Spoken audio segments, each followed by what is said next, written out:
Good afternoon, my dear student and teachers.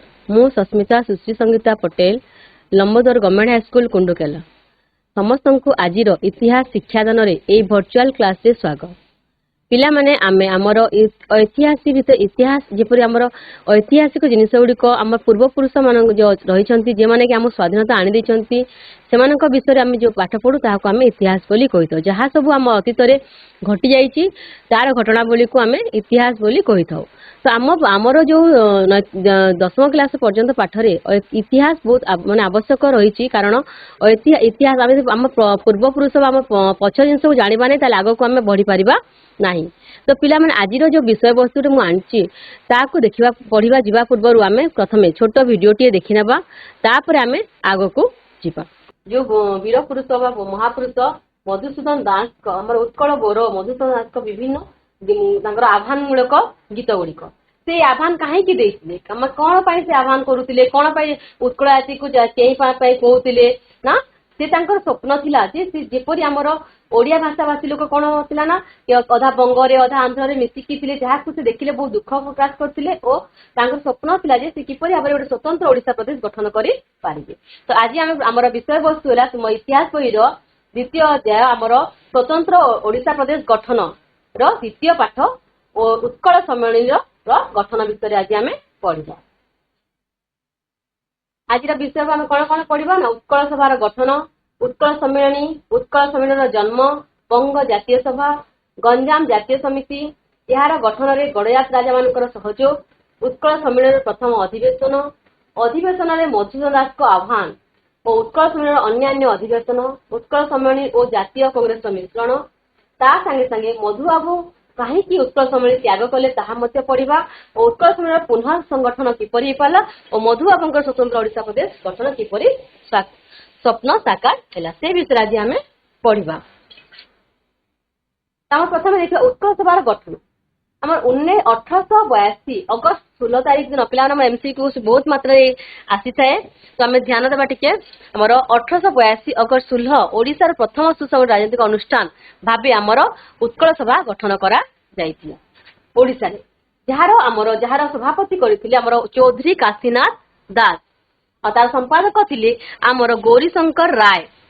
ଏହି ସଭାର ଉଦ୍ଦେଶ୍ୟ ଥିଲା ସ୍ଥାନୀୟ ସ୍ୱାୟତ୍ତ ଶାସନ ଅନୁଷ୍ଠାନ ସୃଷ୍ଟି କରିବା ଓ କରିବା ସାହାଯ୍ୟରେ ଓ ଜନକଲ୍ୟାଣଙ୍କ କାର୍ଯ୍ୟକ୍ରମ ଗୁଡିକୁ ପ୍ରୋତ୍ସାହିତ କରିବା ଥିଲା ଏହାର ମୁଖ୍ୟ ଉଦ୍ଦେଶ୍ୟ ଆମର ଉତ୍କଳ ସଭାର। ତ ଆମର ଏମସିକ୍ୟୁ ଏଠି ଆସିବ 1882 ଅଗଷ୍ଟ 16 ରେ ଗଠନ କରାଯାଇଥିଲା ଉତ୍କଳ ସଭା। ତାର ସଭାପତି ଥିଲେ ଚୌଧୁରୀ କାଶୀନାଥ ଦାସ ଓ ସମ୍ପାଦକ ଥିଲେ ଗୌରୀଶଙ୍କର ରାୟ। ତ ଏହା ତିନୋଟି ଆମେ ଏମସିକ୍ୟୁ ପାଉଛେ। ଏମସିକ୍ୟୁ ଆପଣ ନୋଟ କରିନେଉଛୁ ପିଲାମାନେ, ଯେମିତିକି ଏମସିକ୍ୟୁ କ୍ୱେଶ୍ଚନ କଲେ ସୁବିଧା ହେବ। ତାପରେ ଉତ୍କଳ ସଭା ତ ଗଠନ ହେଲା, ତାର ଉତ୍କଳ ସଭା ଓ କଂଗ୍ରେସ ମଧ୍ୟରେ କିପରି ଆମର ରହିଲା, ଯେପରି ଆମର ସେ ସମୟରେ ଆମେ ଜାଣିଛୁ ଜାତୀୟ କଂଗ୍ରେସ କାମ କରୁଥିଲା ସେ ସମୟରେ ଆମର ସାରା ଭାରତରେ। ତ ସେପରି ଆମେ ଉତ୍କଳ ସଭା କିପରି ଓ କଂଗ୍ରେସ 1886 ଡିସେମ୍ବର 28 ରେ କଲିକତା ଠାରେ ଅନୁଷ୍ଠିତ ଜାତୀୟ କଂଗ୍ରେସର ଦ୍ୱିତୀୟ ଅଧିବେଶନରେ ଉତ୍କଳ ସଭା ତରଫରୁ ଆମର ଯାଇଥିଲେ ମଧୁସୂଦନ ଦାସ, ଗୋଲକ ଚନ୍ଦ୍ର ବୋଷ, ହରିବଲ୍ଲଭ ବୋଷ, କାଳୀପଦା ବାନାର୍ଜୀ ଯୋଗ ଦେଇଥିଲେ। କିନ୍ତୁ ଉତ୍କଳ ସଭାର କାର୍ଯ୍ୟ ପରିସର ଅତି ସଂକୀର୍ଣ୍ଣ ଥିଲା, ସେଥିପାଇଁ ଏକ ବୃହତ୍ତର ଜାତୀୟ ଅନୁଷ୍ଠାନ କିପରି ଗଢିବ ବୋଲି ସେ ଉଦ୍ଦେଶ୍ୟରେ ବା ଉଦ୍ୟମରେ ମଧୁବାବୁ ଆଗକୁ ବଢିଥିଲେ।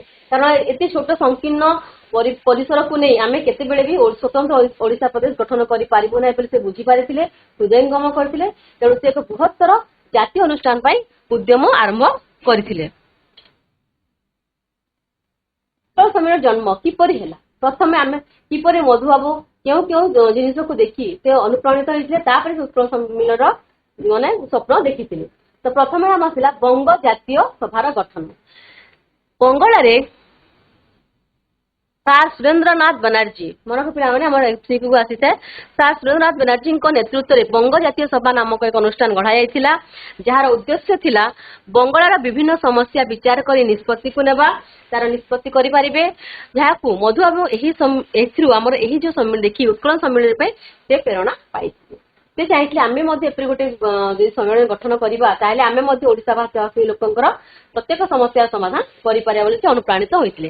ଠିକ ଆଉ ଗୋଟେ ଥିଲା ଆମର ଗଞ୍ଜାମ ଜାତୀୟ ସମିତି, ଯାହାକି 1903 ମସିହାରେ ପ୍ରଥମ ଅଧିବେଶନ ବସିଥିଲା।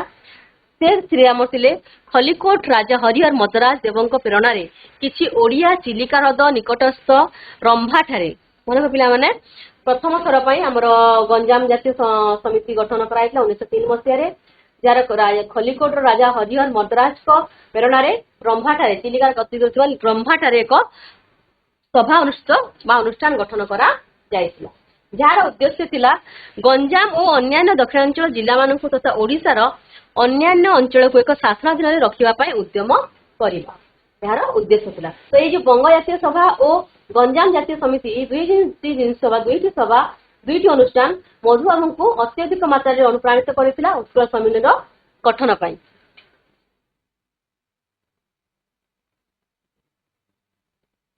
आमर गंजाम जातीय सभार प्रथम अधिवेशन होता 1903 मसीह जार आम ओडिशार बंग केंद्रीय प्रदेश मद्रास प्रेसिडेंसी समस्त ओडिया भाषाभाषी अंचल को अंचल प्रतिनिधि जोग देथिले। यार अध्यक्ष करथिले आम श्याम सुंदर राजगुरु आमर यार अध्यक्ष थिले ए अधिवेशन यही सभारे कटकरू मधुसूदन दास जोग देथिले। कटकरू जाइकरी मधुसूदन दास एथिरे जोग देथिले। मधुसूदन दास को अनुभव कले जे समग्र उत्कल प्रतिनिधित्व करुवा एक बृहत्तर जातीय अनुष्ठान एकांत आवश्यकता रही जद्वारा कि सारा माने सारा ओडिशा को एकत्रित करबा उत्कल को पूरा एकत्रित करी एक बृहत जातीय अनुष्ठान आवश्यकता रही छोट छोट आंचलिक जातीय अनुष्ठान किसी काम करि परिबो नै से उद्यम करथिले। जे एपरि कले कोन विच्छिन्नांचल समूहर सम्मिश्रण और स्वतंत्र प्रदेश गठन उत्कल प्रदेश गठन करा जाई परिबो।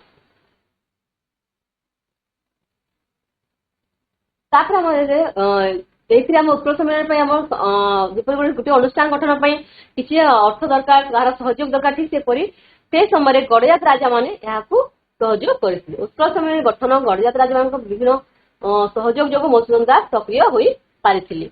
गंजाम जातीय सभा सफलता मधुसूदन दास समग्र ओडिशा एक जातीय सभा रखा प्रेरणा देथिला।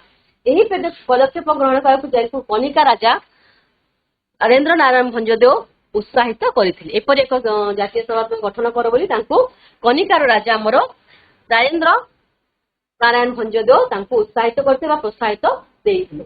1903 मसीह गड़िया राजा मानकर वार्षिक अधिवेशन हेतिला सेते हमर मयूरभंज राजा श्रीरामचंद्र भंजदेव या जे कि हमर ए ना गुडा को मन के पड़ पिला माने काहे कि प्राय हमर एमसी क्वेश्चन आसी थाए केतेले कस हमर विभिन्न प्रकार अन्य द्वि मार्किया प्रश्न रे मध्य आसी थाए। हमर मयूरभंज राजा हेले श्रीरामचंद्र भंजदेव और खलिकोट राजा और कनिकार राजा मधुसूदन विचारधारा को उच्च प्रशंसा करने संगे संगे समर्थन जन। तो एत गुड़ी राजा मान सहयोग पाई से आहरी सक्रिय हो आग को कम उत्कल सम्मेलन कम को आग को नहीं। 1903 मसीह गंजाम जातीय सभा पर मधुसूदन कटक ठारे एक उत्कल सभा अनुकूल्य एक सभा आह्वान कले जो उत्कल सभा गठन कराई तार अनुकूल्य से एक सभा गठन आह्वान करते केते मसीह 1903 मसीह यही सभा जातीय अनुष्ठान गठन निष्पत्ति निया उत्कल सम्मेलन से आरंभ होता आमर उत्कल सम्मेलन नामकरण माने उत्कल सम्मेलन कथा प्रस्ताव पड़ता यही सभारे। तो तापर यार उद्देश्य आम कहगला उद्देश्य है समग्र ओडिशा तथा विच्छिन्नांचल समूहर एकत्रीकरण दिगरे उद्यम करवा। ये जो उत्कल सम्मेलन गठन करा मधुबाबू सेठारे कहिथिले जे ना आमर जो उत्कल सम्मेलन गठन करवा तार मुख्य उद्देश्यटा कोन हो ना समग्र ओडिशा तथा विच्छिन्नांचल समूहर एकत्रीकरण दिगरे यह काम करिवो बा कार्य करिवो। कारण ये जो गंजाम है कि हम छोट छोट आंचलिक भाव में आम केबे भी एकत्रित हो पारिबा नाही केबे भी आम सफल हो पारिबा नाही से उद्यम करथिले। अन्य राजा मान जिन बुझी पारे गड़ा राजा मैंने समर्थन करते और यही सारे आमर उत्कल सम्मेलन नामक प्रस्ताव ग्रहण कराइला उत्कल सम्मेलन बोली नामकरण गोटे नाम आसीला उत्कल सम्मेलन नामक एक अनुष्ठान गठन करा जाऊ बोली। मधुसूदन सभापतित्व उत्कल सभार एक शेष सभा थिला यह थिला एक शेष सभा तापर आमर उत्कल सभा परिवर्तन आम उत्कल सम्मेलन गठन करा जाइथिला। प्रश्न आसे पिला माने उत्कल सभा शेष सभा आमर केते 1903 मसीह होइतला बोले आमे कहि पारिबा। तापर आसला उत्कल सम्मेलन अधिवेशन अभ्यर्थना कमिटी अध्यक्ष कनिका राजा हेले राजा राजेंद्र नारायण भंजदेव और सांबादिक भाव में मधुसूदन दास ଏହି ସମ୍ମିଳନୀର ଏକ ଅଣ ରାଜନୈତିକ ସଂସ୍ଥା ରୂପେ କାର୍ଯ୍ୟ ଆରମ୍ଭ କରିଥିଲେ। ଉତ୍କଳ ସମ୍ମିଳନୀ ହେଲା ତାଙ୍କର ଆମର ପ୍ରଥମ ଆମ ରାଜା ଯାଇଥିଲେ କିଏ? କନିକା ରାଜା ରାଜେନ୍ଦ୍ର ନାରାୟଣ ଭଞ୍ଜଦେଓ ଆଉ ସମ୍ପାଦକ ଭାବରେ ଆମର ମଧୁସୂଦନ ଦାସ ଏକ ଅଣ ରାଜନୈତିକ ସଂସ୍ଥା ରୂପେ ପ୍ରଥମେ ଏହାର କାର୍ଯ୍ୟ ଆରମ୍ଭ କରିଥିଲେ। ଆଉ ଏହାର ଲକ୍ଷ୍ୟ ଗୁଡିକ ସେ ରଖିଥିଲେ। ମୂଳ ଲକ୍ଷ୍ୟ ଥିଲା ଆମେ ଜାଣିଛୁ ପିଲାମାନେ ସ୍ୱତନ୍ତ୍ର ଓଡିଶା ପ୍ରଦେଶ ଗଠନ, ତାର ହେଲା ମୂଳ ଲକ୍ଷ୍ୟ। ତାର ଅନ୍ୟାନ୍ୟ ଲକ୍ଷ୍ୟ ଗୁଡିକ ଥିଲା ପ୍ରାକୃତିକ ଓଡିଶାର ଏକତ୍ରୀକରଣ କରିବା, ଓଡିଶାର ସମୁଦାୟ ବିକାଶ। ପ୍ରାକୃତିକ ଓଡିଶାର ଏକତ୍ରୀକରଣ କରିବା କଥା ଓଡିଶାର ଯୋଉ ଆମର ବିଚ୍ଛିନ୍ନ ହେଇକି ପଡିଛି ଓଡିଶା ଅଞ୍ଚଳକୁ ଆମର ସୀମାବଦ୍ଧ, ଯେପରି ଆମର ଏବେ ଓଡିଶାର ଗୋଟେ ସୀମାରେଖା ବା ଆମେ ମାନଚିତ୍ରଟେ କାଟି ପାରୁଛୁ, ସେଇ ଭାବରେ ତାକୁ ପ୍ରାକୃତିକ ଓଡିଶାର ଏକତ୍ରୀକରଣ ସେ କରିଥିଲେ। ଓଡିଶାର ସମୁଦାୟ ବିକାଶ ପାଇଁ ମଧ୍ୟ ଚେଷ୍ଟା କରାଯିବ ବୋଲି କହିଥିଲେ। ସମସ୍ତ ଓଡିଆ ଭାଷାଭାଷୀ ଅଞ୍ଚଳ ଗୁଡିକୁ ଏକ ଶାସନାଧୀନ କରିବା ବା ଏକତ୍ରୀକରଣ କରିବା ଏହାର ମୂଳ ଲକ୍ଷ୍ୟ ହେବ। ବିଚ୍ଛିନ୍ନାଞ୍ଚଳରେ ଓଡିଆ ମାନଙ୍କର ସ୍ୱାର୍ଥର ସୁରକ୍ଷା ଓ ଉତ୍କଳ ସମ୍ମିଳନୀର ମୋଟ 16ଟି ଅଧିବେଶନ ଅନୁଷ୍ଠିତ ହୋଇଥିଲା। ତ ଆମେ ଟୋଟାଲ ଯଦି ଦେଖିବାକୁ ଯିବା ଉତ୍କଳ ସମ୍ମିଳନୀର ଟୋଟାଲ 16ଟି ଅଧିବେଶନ ହୋଇଥିଲା, ଯେଉଁଥିରେ କି ଏହି ସବୁ କାର୍ଯ୍ୟ ଗୁଡିକ କରିବାର ନିଷ୍ପତ୍ତି ନିଆଯାଇଥିଲା।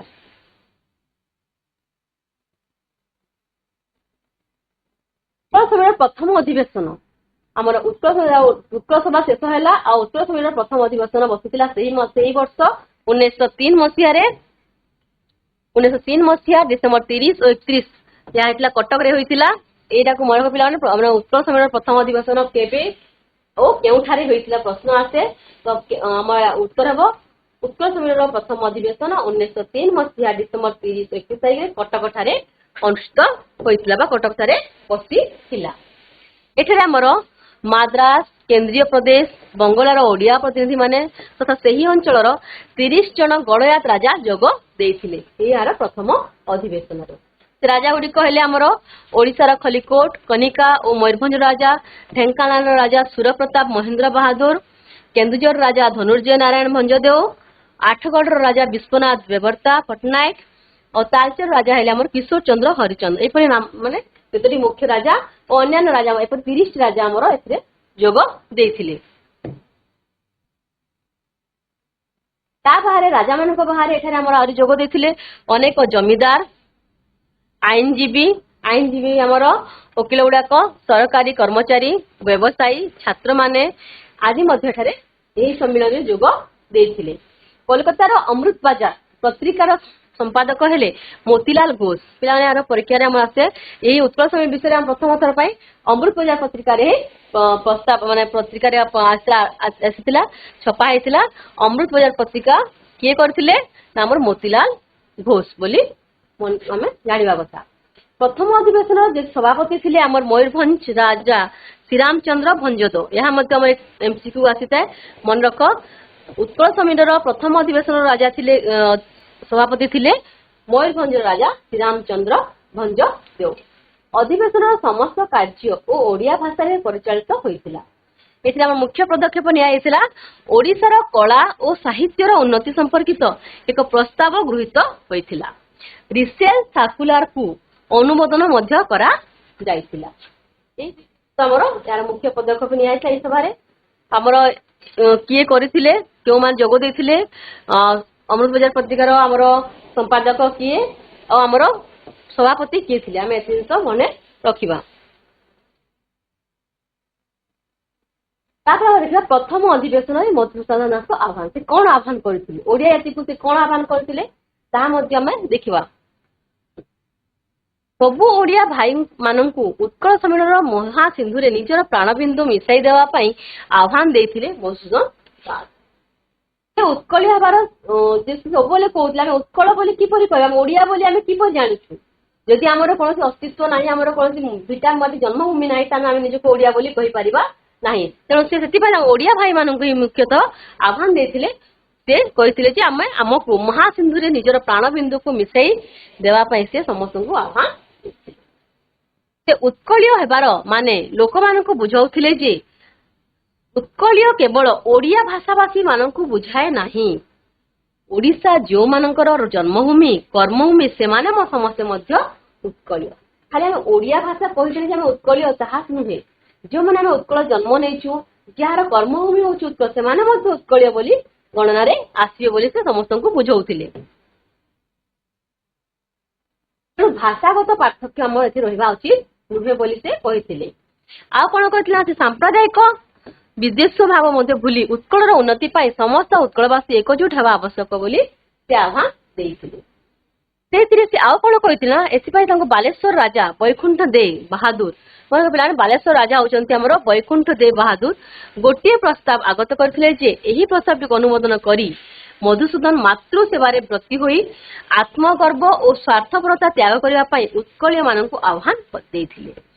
କାହାର କଥାରେ ଅନୁମୋଦିତ ହେଇଥିଲେ ସେ, ବାଲେଶ୍ୱର ରାଜା ବୈକୁଣ୍ଠନାଥ ଦେ ବାହାଦୁରଙ୍କ କଥାରେ ସେ ଅନୁପ୍ରାଣିତ ହୋଇଥିଲେ ବା ଅନୁମୋଦନ କରି ତାଙ୍କ ପ୍ରସ୍ତାବକୁ ଆଗତ କରି ଅନୁମୋଦନ କରି ସେ କହିଥିଲେ ଯେ ମାତୃ ସେବାରେ ବ୍ରତୀ ଆମର ଆତ୍ମଗର୍ବ ରହିବା କଥା ଆଉ ସ୍ୱାର୍ଥପରତା ତ୍ୟାଗ କରିବା ପାଇଁ ଉତ୍କଳ ମାନଙ୍କୁ ସେ ଆହ୍ୱାନ ଦେଇଥିଲେ। ଯଦି ସ୍ୱାର୍ଥପର ଭାବେ କାମ କରିବା ତାହେଲେ ଆମେ କେବେ ବି ସଫଳ ହୋଇପାରିବା ନାହିଁ। ଲୋକମାନଙ୍କ ମଧ୍ୟରେ ସଚେତନତା ଆଣିବା ପାଇଁ ଉତ୍କଳ ସମ୍ମିଳନର ଶାଖା ପ୍ରତିଷ୍ଠା କରି ପ୍ରଚାରକ ମାନଙ୍କୁ ନିଯୁକ୍ତି ଦିଆଯାଇଥିଲା। ତାପରେ ଏଥିରେ କଣ କଲା, ପ୍ରଥମ ଅଧିବେଶନ ଥିଲା, ତେଣୁ ତାର ପାଇଁ ଉତ୍କଳ ସମ୍ମିଳନୀ କଣ, ତାର ଉଦ୍ଦେଶ୍ୟ କଣ, ଲୋକମାନଙ୍କୁ ଜଣେଇବା ପାଇଁ, ଲୋକମାନଙ୍କୁ ସଚେତନ କରିବା ପାଇଁ ସେ ଅନେକ ପ୍ରଚାରକ ମାନଙ୍କୁ ନିଯୁକ୍ତି ଦିଆଯାଇଥିଲା। ତାପରେ ଆମର ଉତ୍କଳ ସମ୍ମିଳନୀର ଅନ୍ୟାନ୍ୟ ଅଧିବେଶନ, ପ୍ରାୟ 16ଟି ଅଧିବେଶନ ହେଇଥିଲା ବୋଲି ଆମେ ପଢିଛୁ। ତ ଆମର ଅନ୍ୟାନ୍ୟ ଅଧିବେଶନ ଗୁଡିକ ହେଲା ଆମର ବାର୍ଷିକ ଅଧିବେଶନ ମଧୁସୂଦନ ଦାସଙ୍କ ନେତୃତ୍ୱରେ ଭିନ୍ନ ଭିନ୍ନ ସ୍ଥାନରେ ଅନୁଷ୍ଠିତ ହୋଇଥିଲା।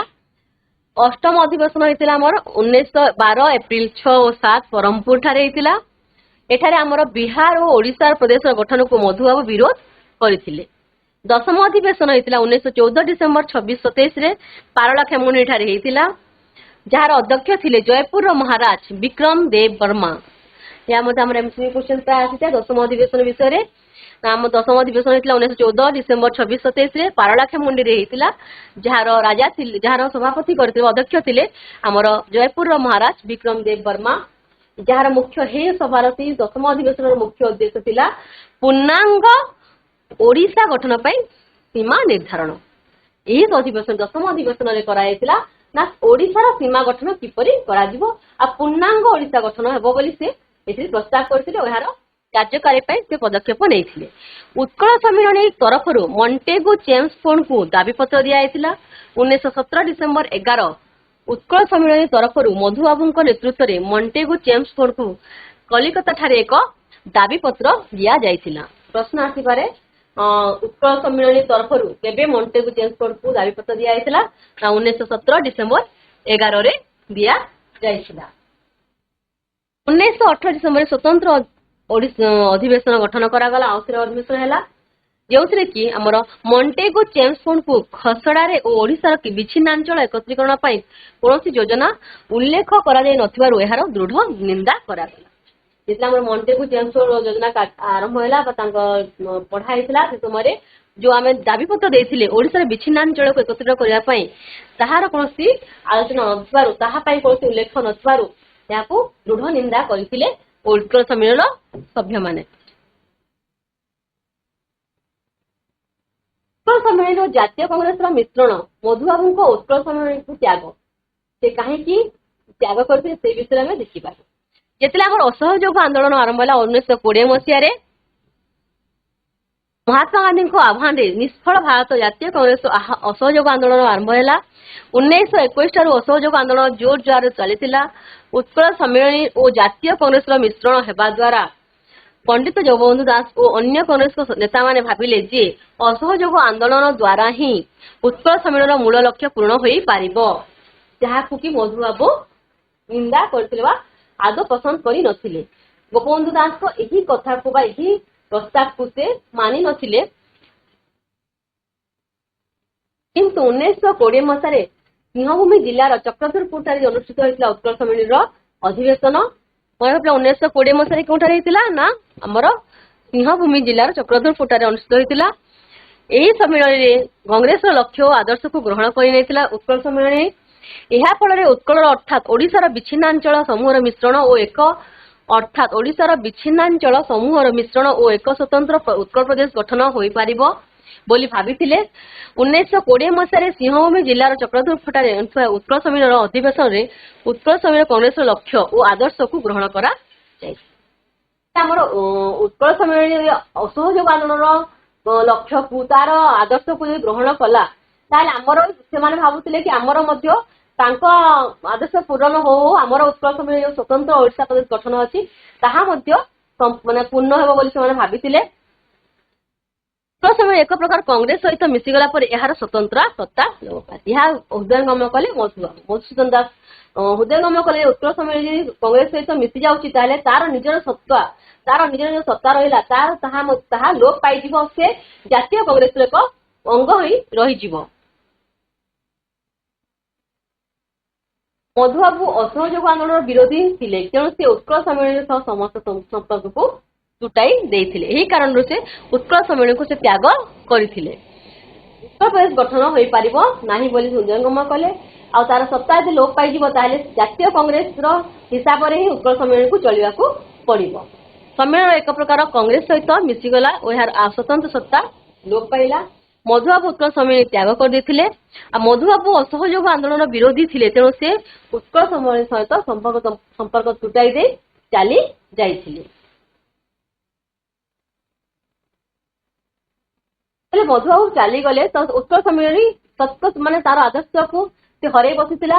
ତ ତେଣୁ ପୁଣି କଣ କରାଗଲା, ଉତ୍କଳ ସମ୍ମିଳନୀ ପୁନଃ ସଂଗଠନ କରାଗଲା। ପୁଣି ମଧୁବାବୁଙ୍କ ସ୍ୱତନ୍ତ୍ର ଓଡ଼ିଶା ପ୍ରଦେଶ ଗଠନର ସ୍ୱପ୍ନକୁ ସାକାର କରିବା ପାଇଁ ଚେଷ୍ଟା କରାଗଲା। ସେ ଯୋଉ ଏତେ ଉଦ୍ୟମ କରିଥିଲେ, ତାଙ୍କର ଯୋଉ ସ୍ୱପ୍ନ ଥିଲା ଯେ ସମସ୍ତ ଉତ୍କଳବାସୀ ଏକ ହେବେ, ପୂର୍ଣ୍ଣାଙ୍ଗ ଓଡ଼ିଶାର ଗୋଟେ ସୀମା ନିର୍ଦ୍ଧାରଣ ହେବ, ସେଇ ସ୍ୱପ୍ନକୁ ସାକାର କରିବା ପାଇଁ ପୁଣି ଆମର ଉତ୍କଳ ସମ୍ମିଳନୀକୁ ପୁନଃ ଗଠନ କରାଗଲା, ପୁନଃ ସଂଗଠନ କରାଗଲା। ଆମର ଉତ୍କଳ ପୁନଃ ସଂଗଠନ ହେଇଥିଲା 1924 ମସିହାରେ ପୁନଃ ଥର ତାକୁ ସଂଗଠନ କରାଗଲା। ଆଉ ଏହି ତାପରେ କଂଗ୍ରେସ ସହିତ ମିଶ୍ରଣକୁ ବିରୋଧ କରୁଥିବା ବ୍ୟକ୍ତିମାନଙ୍କ ଉଦ୍ୟମରେ 1924ରେ ଉତ୍କଳ ସମ୍ମିଳନୀର ପୁନର୍ଗଠନ ସଂଗଠିତ ହୋଇଥିଲା। ଏହା ପ୍ରଶ୍ନ ଆସିପାରେ, ଉତ୍କଳ ସମ୍ମିଳନୀର ପୁନଃ ସଂଗଠନ କେଉଁମାନଙ୍କ ଉଦ୍ୟମରୁ ହୋଇଥିଲା କହିଲେ ଆମେ ସେଟା ଲେଖିପାରିବା, ଯେଉଁମାନେ କଂଗ୍ରେସ ସହିତ ଉତ୍କଳ ସମ୍ମିଳନୀର ମିଶ୍ରଣକୁ ବିରୋଧ କରୁଥିଲେ ସେହି ବ୍ୟକ୍ତିମାନଙ୍କ ଉଦ୍ୟମରେ 1924 ମସିହାରେ ଉତ୍କଳ ସମ୍ମିଳନୀ ପୁନଃବାର ସଂଗଠିତ ହୋଇଥିଲା। 1925ରେ କଟକରେ କଳ୍ପତରୁ ଦାସଙ୍କ ସଭାପତିତ୍ୱରେ ସମ୍ମିଳନୀର ଅଧିବେଶନ ବସିଥିଲା। ନେକ୍ସଟ ବସିଗଲା ଆମର ଅଧ୍ୟକ୍ଷ ଥିଲେ କିଏ, କଟକରେ ବସିଥିଲା ଅଧ୍ୟକ୍ଷ ହେଲେ କଳ୍ପତରୁ ଦାସ। ତାଙ୍କ ସଭାପତିତ୍ୱରେ ଆମର ପୁନଃ ସଂଗଠିତ ଉତ୍କଳ ସମ୍ମିଳନୀ ସଭା ବସିଥିଲା। ଏହାର ବିଭିନ୍ନ ଶାସନ ସଂସ୍କାର କମିଟି ମାନଙ୍କୁ ଉତ୍କଳ ସମ୍ମିଳନୀ ତରଫରୁ ସ୍ମାରକ ପତ୍ର ଦିଆଯାଇଥିଲା। ବିଭିନ୍ନ ସୀମା କମିଟି ଉତ୍କଳ ସମ୍ମିଳନୀର ତରଫରୁ ଦାବିପତ୍ର ଦାଖଲ କରିଥିଲେ। ସ୍ୱତନ୍ତ୍ର ଓଡ଼ିଶା ପ୍ରଦେଶର ଗଠନ ଓ ମଧୁବାବୁଙ୍କ ଭୂମିକା ଥିଲା। ଆଧୁନିକ ଉତ୍କଳ ନିର୍ମାଣରେ ଉତ୍କଳ ସମ୍ମିଳନୀର ଭୂମିକା ଅତ୍ୟନ୍ତ ଗୁରୁତ୍ୱପୂର୍ଣ୍ଣ ଥିଲା। ଏଇ ସବୁ ଜିନିଷକୁ ସେଠାରେ ଦାବିପତ୍ର ବା ସମସ୍ତଙ୍କୁ ସ୍ମାରକ ମାନେ ଆମର ସ୍ୱତନ୍ତ୍ର ଓଡ଼ିଶା ପ୍ରଦେଶ କିପରି ଗଠନ କରାଯିବ ସେଥିରେ ସମସ୍ତଙ୍କୁ ଅନୁପ୍ରାଣିତ କରାଯାଇଥିଲା ବା ଆହ୍ୱାନ କରାଯାଇଥିଲା। ସମସ୍ତେ ଜାଣିଥିଲେ ଯେ ଉତ୍କଳ ସମ୍ମିଳନୀର ପ୍ରାଣବିନ୍ଦୁ ଥିଲେ ମଧୁବାବୁ। ମଧୁବାବୁ ଥିଲେ ତାଙ୍କର ପ୍ରାଣ ଉତ୍କଳ ସମ୍ମିଳନୀ ବସୁଥିଲା। ଉତ୍କଳ ସମ୍ମିଳନୀର ପ୍ରାଣକେନ୍ଦ୍ର ବିନ୍ଦୁ ମଧ୍ୟ ସେ ମଧୁବାବୁ ଥିଲେ। କିନ୍ତୁ ଦୁଃଖର ବିଷୟ ଯେ ଓଡ଼ିଶା ଏକ ସ୍ୱତନ୍ତ୍ର ପ୍ରଦେଶ ହେବା ଆଗରୁ ମଧୁବାବୁ ଏହା ଧାମ ତ୍ୟାଗ କରିଥିଲେ। 1934 ମସିହା ଫେବୃଆରୀ 4 ତାରିଖରେ ମଧୁବାବୁ ପ୍ରାଣ ତ୍ୟାଗ କଲେ। ସିଏ ଆଉ ତାଙ୍କର ସ୍ୱପ୍ନ ଯେ ସ୍ୱତନ୍ତ୍ର ଓଡ଼ିଶା ପ୍ରଦେଶ ସ୍ୱପ୍ନକୁ ସେ ଦେଖିବା ପୂର୍ବରୁ ହିଁ ଆଖି ବୁଜି ଦେଇଥିଲେ। ଉତ୍କଳ ସମ୍ମିଳନୀର ଶେଷ ବୈଠକ ହୋଇଥିଲା 1935 ଫେବୃଆରୀ 11 ତାରିଖରେ କଟକ ଠାରେ ହେଇଥିଲା। 1935 ଫେବୃଆରୀ 11 ତାରିଖରେ କଟକ ଠାରେ ବସିଥିଲା। ଆଉ ସମ୍ମିଳନୀ ପ୍ରତିଷ୍ଠାତା ଥିଲେ ମଧୁସୂଦନ ଦାସଙ୍କ ବିୟୋଗରେ ଶୋକ ପ୍ରସ୍ତାବ ଗ୍ରହଣ କରିବା ପରେ ଏହି ବୈଠକରେ ପାରଳାଖେମୁଣ୍ଡିର ଉତ୍ତର ତଥା ପୂର୍ବ ଅଂଶ, ମଣ୍ଡସାର ପଶ୍ଚିମ ଅଂଶ ଓ ବୁଧ ସିଂ ଜମିଦାର ଓଡ଼ିଶାରେ ଅନ୍ତର୍ଭୁକ୍ତ କରିବାକୁ ସରକାରଙ୍କ ନିକଟରେ ଦାବି ଜଣାଇବା ପାଇଁ ପ୍ରସ୍ତାବ ଗ୍ରହଣ କରାଯାଇଥିଲା। ଓଡ଼ିଶା ବହୁ ଘାତ ପ୍ରତିଘାତ ମଧ୍ୟରେ ଗତି କରି ଶେଷରେ ଆମର 1936 ଏପ୍ରିଲ 1 ତାରିଖରେ ଏକ ସ୍ୱତନ୍ତ୍ର ଓଡ଼ିଶା ପ୍ରଦେଶରେ ଗଠିତ ହେଲା। ଆଉ ମଧୁବାବୁଙ୍କ ସ୍ୱପ୍ନ ସାକାର ହୋଇଥିଲା। ଆମେ ସମସ୍ତେ ଜାଣିଛୁ, ଆମେ ଏହି ଦିନକୁ ଆମର ଉତ୍କଳ ଦିବସ ରୂପେ ପ୍ରତ୍ୟେକ ସ୍କୁଲରେ ପ୍ରତ୍ୟେକ ଅନୁଷ୍ଠାନରେ ପାଳନ କରାଯାଇଥାଏ। ଆମେ ଏହି ଦିନ ଆମର ମଧୁବାବୁଙ୍କ ଯୋଉ ସ୍ୱପ୍ନ ଥିଲା ସ୍ୱତନ୍ତ୍ର ଓଡ଼ିଶା ପ୍ରଦେଶ ଗଠନ ଆଉ ଓଡ଼ିଶାର ସୀମା ନିର୍ଦ୍ଧାରଣ ତାହା ସମ୍ପୂର୍ଣ୍ଣ ହୋଇଥିଲା, ତାହା ସଫଳପ୍ରଦ ବା ଫଳପ୍ରଦ ହୋଇଥିଲା। ତେଣୁ ଆମେ 1936 ମସିହା ଠାରୁ ଏପ୍ରିଲ 1 ତାରିଖକୁ ଆମର ପ୍ରତ୍ୟେକ ବିଦ୍ୟାଳୟରେ ଆମର ଉତ୍କଳ ଦିବସ ରୂପେ ପାଳନ କରାଯାଏ।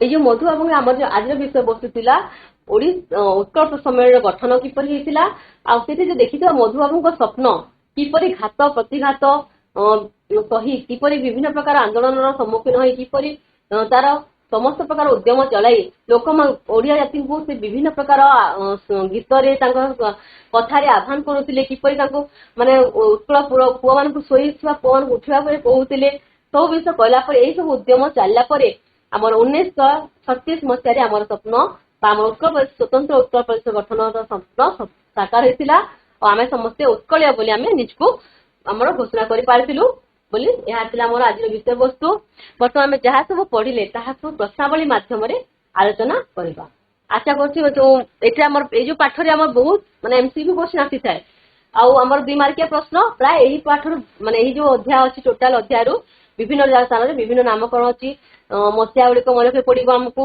तो आम ध्यान दे आम पॉइंट पॉइंट करदे आम आराम से आमर परीक्षा बेले पढ़ी पार आग को तुम हाफेली परीक्षा अच्छी या निश्चित भाव में पाठटी को तुम परीक्षा आसव हाफेली परीक्षा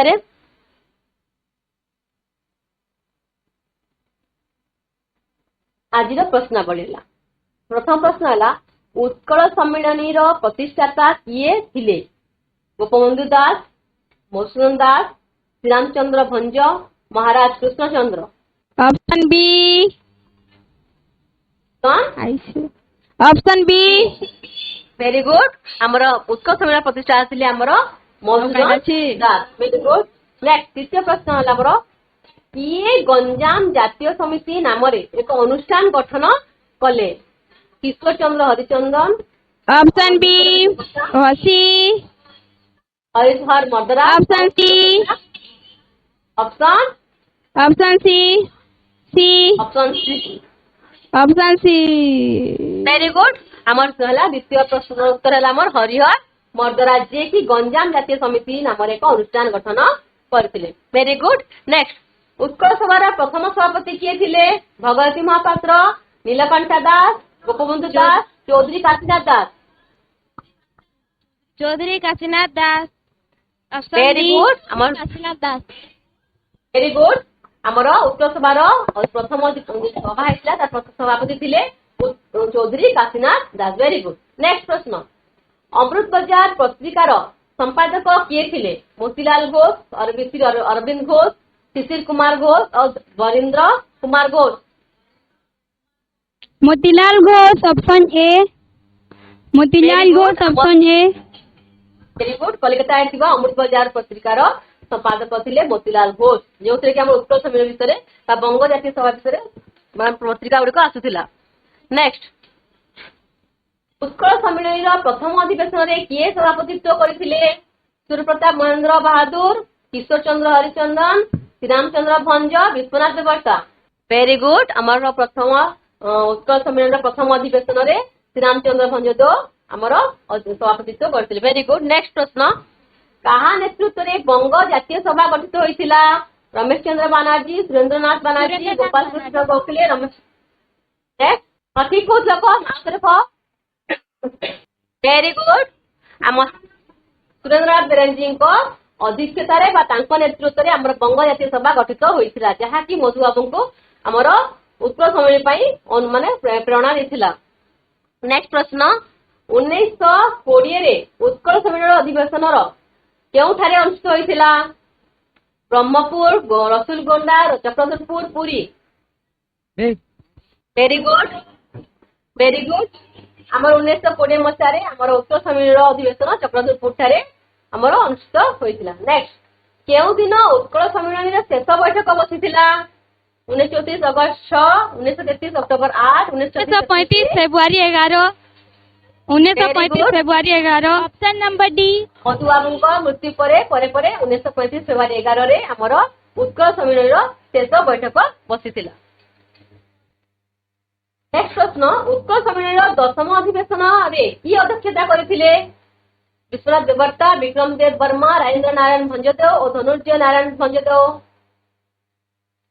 10म अधिवेशन रे वेरी गुड विक्रम देव वर्मा यार अध्यक्षता करथिले very good next Shriramchandra Bhanjdeo केउ ठिकार राजा थिले केन्दुझर तालचेर मयूरभंज ढेंकानाल वेरी गुड आमर श्रीरामचंद्र वेरी गुड श्रीरामचंद्र भंजदेव आमर मयूरभंज राजा थिले नेक्स्ट प्रश्न स्वतंत्र ओडिशा प्रदेश केबे गठित होइथिला 1936 एप्रिल 3 ତିରିଶ 1935 ଏପ୍ରିଲ 1 1937 ଏପ୍ରିଲ 1 ଆଉ 1936 ଏପ୍ରିଲ 1 ଭେରି ଗୁଡ ଆମର ମଧୁବାବୁଙ୍କର ସୁନ୍ଦର ସ୍ୱପ୍ନ ଓଡିଶା ସ୍ୱତନ୍ତ୍ର ଓଡିଶା ପ୍ରଦେଶ ଗଠନ ଆମର Option D 1936 April 1 very good next ଆଜିର ଆମର ଗୃହ କାର୍ଯ୍ୟ ଲେଖିନ ପିଲାମାନେ ସ୍ୱତନ୍ତ୍ର ଓଡିଶା ପ୍ରଦେଶ ପ୍ରତିଷ୍ଠାରେ ମଧୁବାବୁଙ୍କ ଭୂମିକାକୁ ବର୍ଣ୍ଣନା କରି ସଂକ୍ଷେପରେ ଲେଖିବ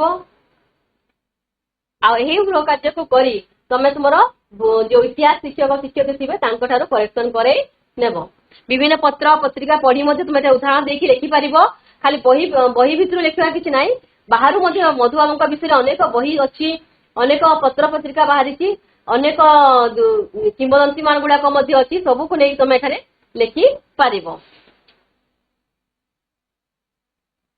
ଧନ୍ୟବାଦ ପିଲାମାନେ ଆଜିର ବିଷୟ ଆଶା କରୁଛି ଆଜିର ବିଷୟବସ୍ତୁକୁ ଭଲ ଭାବରେ ବୁଝିପାରିଥିବ ଯାହାକି ଆମ ନିଜ ଓଡିଶା ଆମେ ଯେ ଓଡିଆ ହିସାବରେ ଆମେ ଏହାକୁ ଅତି ସହଜ ଭାବରେ ହୃଦୟଙ୍ଗମ କରିପାରିବା ଆଉ ଲେଖିପାରିବା ତ ପରୀକ୍ଷାରେ କିଛି ପ୍ରଶ୍ନ ଆସିଲା ତମେ ଠିକ ରୂପରେ ଲେଖିପାରିବ ଠିକ ଭାବରେ ତାକୁ ଆକଳନ କରି ଲେଖିପାରିବ ବୋଲି ମୋର ଆଶା ଧନ୍ୟବାଦ